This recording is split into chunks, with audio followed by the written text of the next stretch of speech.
क्या हमारा घर घर नहीं? क्या हमारे बच्चे बच्चे नहीं? क्या हमारी जान जान नहीं है?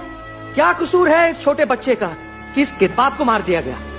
कि जिस उम्र में इसे खेलना चाहिए, हंसना चाहिए, ये अपना घर बचाने हम सबको इकट्ठा करके दिल्ली ले आए ताकि हम इंसानों से अपने जंगल, अपने दोस्तों के लिए भीख मांग सके।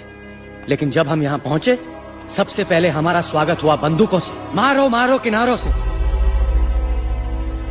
अरे जंगल से आए तो हम हैं, पर जानवर तो तुम इंसान हो, जिनका हर बात के लिए पहला रिएक्शन ही